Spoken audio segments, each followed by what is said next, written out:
Again, mga thank you, Ate Esther Aikawa. Again, may isang tao na miyembro ng malaking grupo. And yung grupo na yan, unti-unting nasisira.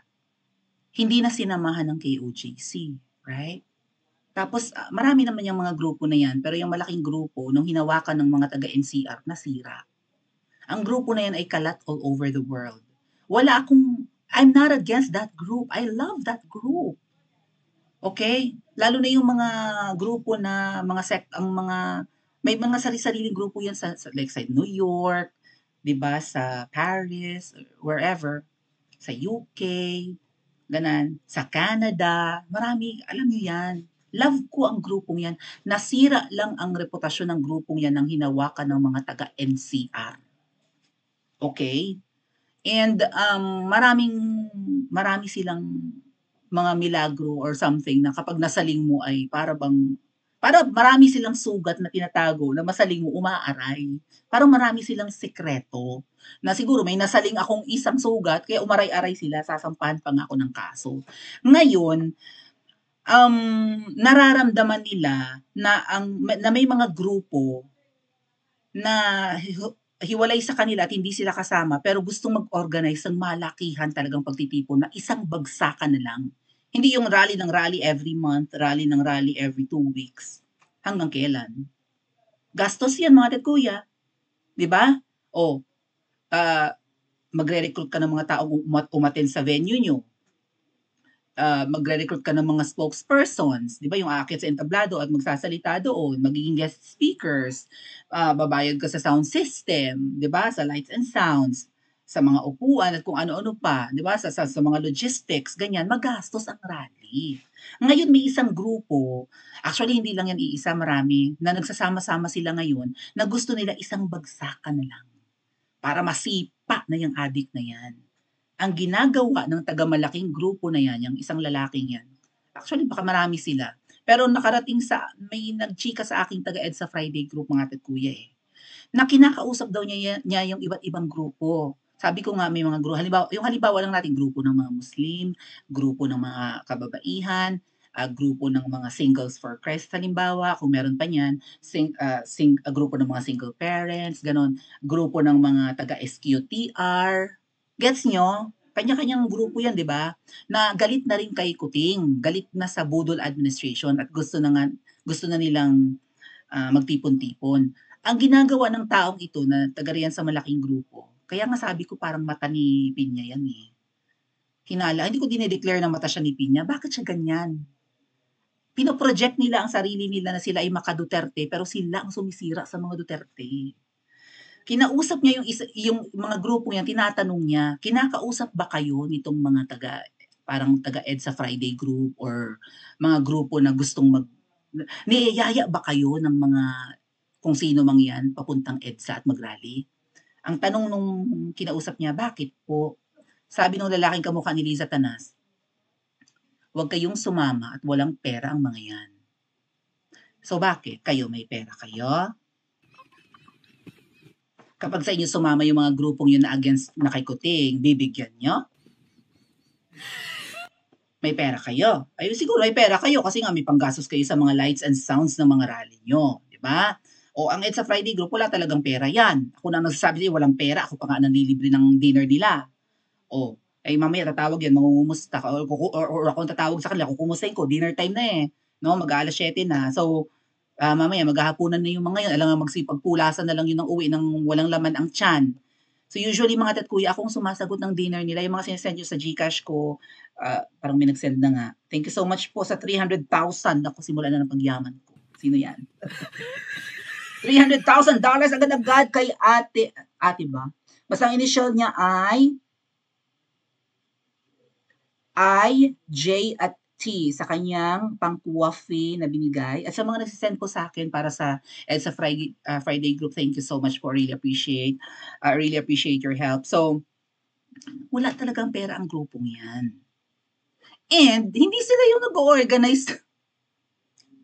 Ba't hindi nyo kaya talian sa upuan yang mga taga-EDSA Friday group, 'no? Busalan ano bang tawag sa ganyan, tutukan niyo ng ilaw, yung parang hino-hostage bang tawag diyan? Yung paaaminin, yung binubuhusan ng tubig, sinusuklo-suklo ko ba ng ulo, gano'n? O ano bang tawag sa ganan? O sige, hulihin niyo yung mga taga-EDSA Friday group na yan, sukloban ninyo, bugbugin ninyo, talian niyo, kung ano bang tawag diyan, paaminin niyo. Wala kayong mapipiga diyan, hindi nag-o-organize ang mga yan. Pumupunta lang yan diyan, nag-aabang baka sakaling may grupong matauhan at ma-realize na yan ang tamang venue. So, ang sinasabi ng taong yan, "Huwag kayong sumama diyan, walang pera yan." Ba't gano'n to? Bakit? 'Pag sumama pera ang dahilan? Hindi. Kaya sasama ang mga yan, galit na rin sa budol na administration. Oh, bakit mo sinisiraan? Bakit hindi na lang kayo makiisa? Anyway, pare-pareho tayong anti-kuting, anti-ahas administration. Bakit kailangan mong siraan kung sino man yung mga grupong yan na gustong let's vote in, kababaihan, Muslim, yes, single parents, mga taga Smoky Mountain, ganon. Tara, sama-sama tayo. Isang bagsakan, sipain natin yung kuting na yan. Di makiisa ka dapat. Makiisa dapat ang grupo nyo. Anyway, kayo ang pinakamalaking grupo so far. Kailan ang plano nyo? Nag-aantay ang mga grupong yan. Di kung kayo ang may pera, di mag-organize na kayo. Even as a Friday group will join you unless sipain nyo kami palabas. Sipain nyo kami paalis sa kung saan man kayo magra-rally ulit. Nag-aabang kami ng susunod yung rally, mukhang wala na. Kung may pera kayo, bakit wala pa kayong rally? So, naiinip na ang ating mga kababayan, di ba? Yan nga po, yung mga mahihirap nating kababayan. Hopefully, ang grupo ng INC, Pokemon, ano yan? Hala, kumusta ang ating internet? Abala na. Okay pa ba ang live natin? Naku, nag-freeze na. Oo, ano nangyari? Hoy! Carry pa ba? Anyway, bakit kayo naninira ng mga grupo na, okay, mukhang wala nang ganap tong grupong to, sige tayo na lang, magtipon-tipon na tayo, huwag tayo mag-antay sa kanila, mukhang matagal pang plano ng mga yun, baka bago pa mag-election sila mag-vote in, baka yung second wave nila, no, mga kampanyahan pa. Or maybe pagka nanalo na yung mga ini-endorso nilang mga politiko, I don't know. Ate Dessa Benaflor, hello po from Toronto, thank you. So, torture, ayun, i-torture yung mga taga sa Friday group kung may mapipiga kayo. Di ba? So, nag-aantay ang mga yan dyan. Ramdam ng taga-EDSA Friday group na merong mga grupo na kahit isa lang, at kapag ka nagsama-sama ang mga yan, marirealize nila dyan. Anyway, ayan na, nandiyan ang EDSA Friday group o nag-aantay sa inyo.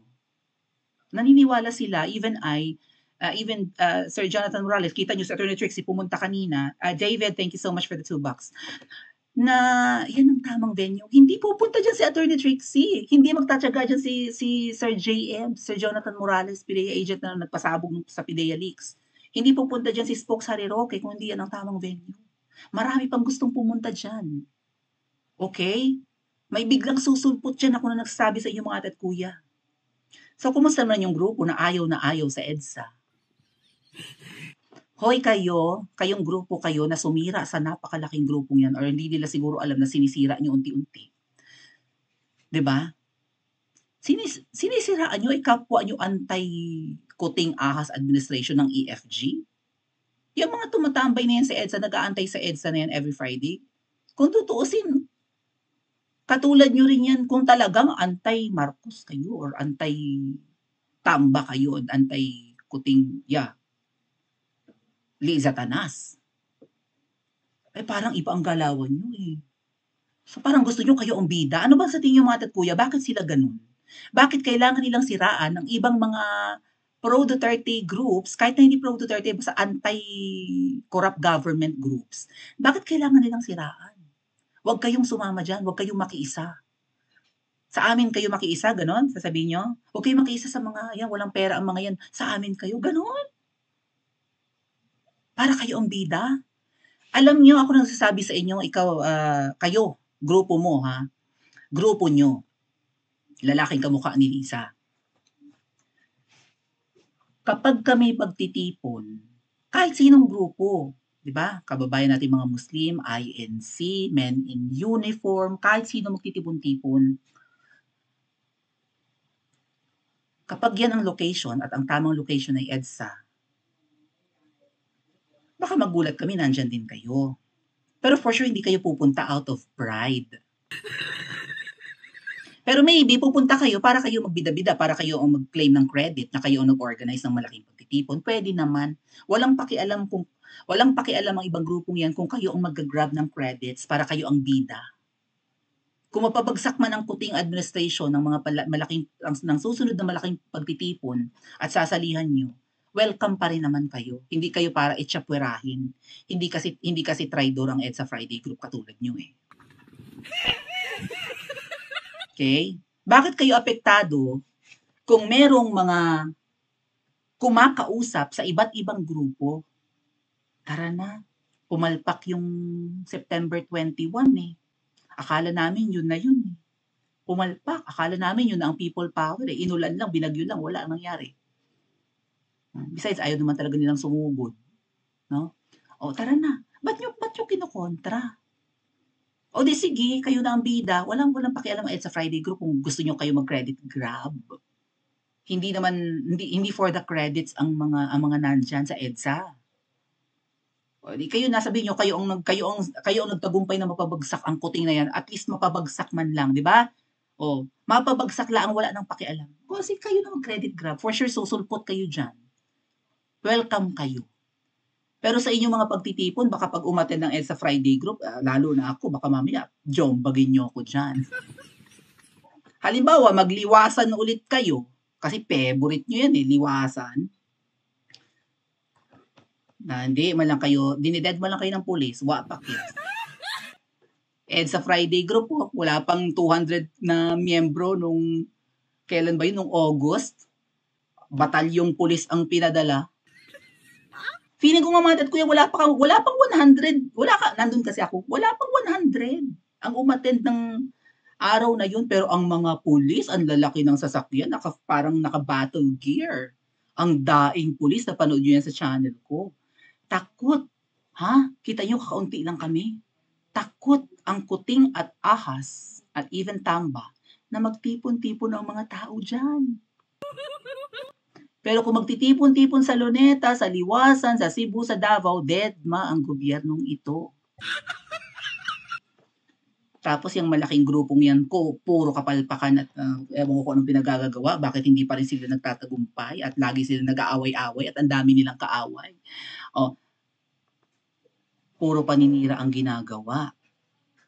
O ano, sige nga, may nagsabi sa akin, sinisiraan mo ang ibang grupong balak mag-organize kasi gusto nyo kayo ang mag-organize ng pagpapabagsak. Kailan nyo ngayon organize? Naiinit ng taong bayan. Habang dinidelay nyo, tuloy ang nakawan. Baka magulat na lang tayo, impeach na si VP Sara na ipakulong na si Tatay Digong, saka pa kayo kikilos. Ubos na ang pera ng taong bayan, ang dami nang nanakaw, wala nang ka-project-project. Nagsipagyamanan na ang mga buhayang kongresista at kung sino-sino pang politiko ang gaganda na ng mga bags, ang gaganda ng mga bahay, ang gaganda ng mga alahas at mga relo. Wala pa rin kayong ginagawa. Kaya ang EDSA Friday Group nagtatyaga dyan, baka sakaling may ibang mga grupo ang makarealize, matauhan na wait, ito ang tamang venue Pero yung mga nandyan sa malaking grupo, kung todo paninira, feeling ko EDSA Friday Group ang sinusiraan nila eh. Niyayaya ba kayo? Huwag kayong sumama, wala yung pera. Yan talaga ang sinabi sa akin.